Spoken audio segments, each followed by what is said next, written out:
Let's stick in Adelaide and go back there and catch up with former Foreign Minister Alexander Downer, who joins us live.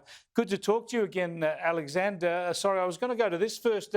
Just before I get any input from you, I want to show people a little more of what the UK Prime Minister Rishi Sunak announced overnight our time, where he's clawing back some of the net zero actions of his government, including delaying now the switch from diesel and petrol cars to all electric. Have a look.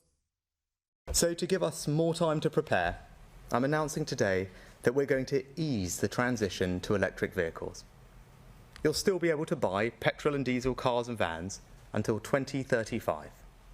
Even after that, you'll still be able to buy and sell them second-hand. Well, Alexander, it's hardly a V8 in every driveway, but it's a step in the right direction, isn't it? Well, it is, because the British government, very enthusiastic as it was to sign up to net zero by 2050, has found that the implementation of these policies is not so popular, and for that matter, not so practical, and are regressive, that the lower income people are the people who are hit the hardest. So first of all, they wanted to get rid of gas-fired heating in houses. Most people have gas boilers, not just for their water, but for their central heating. And they want the British government had wanted those to be replaced with what are called heat pumps, which work a little bit like a refrigerator works.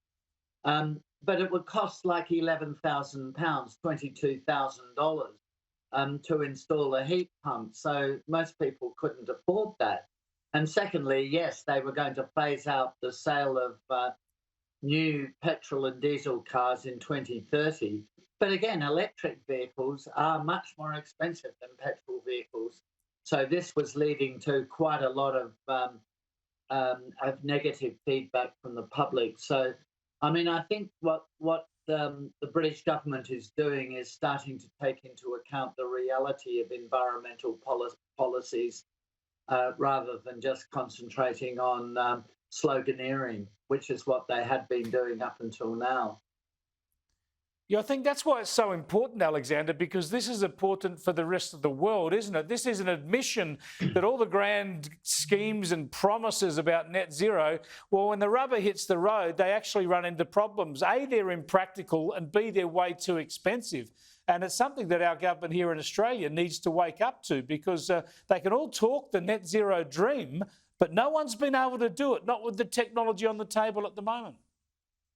Yeah, and what they're finding in the UK is the lower the income of the citizen, the more, I mean, not surprisingly, the more resistant they are to a lot of these green policies. That everybody agrees, wouldn't it be nice if we could just eliminate climate change and have for the rest of an eternity an entirely stable climate? That would be lovely if we could find a way of doing that. But on the pathway to working out the scientific solution to that problem, we don't want to be punished. We don't want to end up with our living standards being absolutely crippled.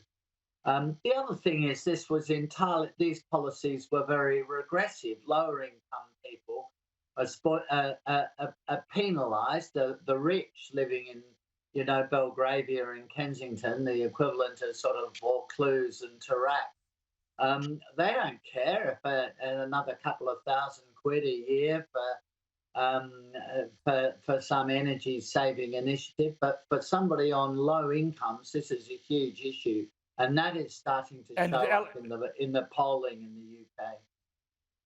Yeah, and Alexander, just briefly, exactly the same dynamic is playing out here in Australia, right? Exactly. I mean, I think in Australia. And I'm in Adelaide at the moment. I mean, I think in Australia, people are slowly starting to think about this because, politicians have been promising falls in electricity prices, and that, wind and solar are much cheaper, aren't they, than what we've been used to. And people have kind of believed that, or at least wanted to believe it. But now, of course, the reality is striking home. We have a cost of living crisis. We have ever increasing energy costs. And that's partly because of the huge cost of this obsession with the energy transition.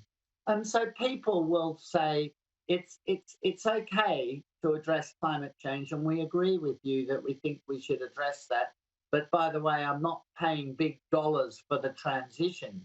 And now at the moment, we're finding that the big bills are starting to come in for the transition, but just starting. They are starting to mount now. We are out of time, but just before I let you go, I presume, like me, you're backing the ABC this weekend. Anyone but Collingwood?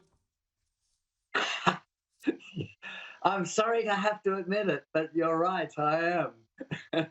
Yes, I mean, the Adelaide Crows, and you can see over my shoulder, I have my loyal banner there in support of the Adelaide Crows. They are unfortunately not playing because they were robbed by the goal umpire. They were robbed. We should get the International Criminal Court onto that one. Got to get moving. Thanks for joining us, Alexander. I appreciate it.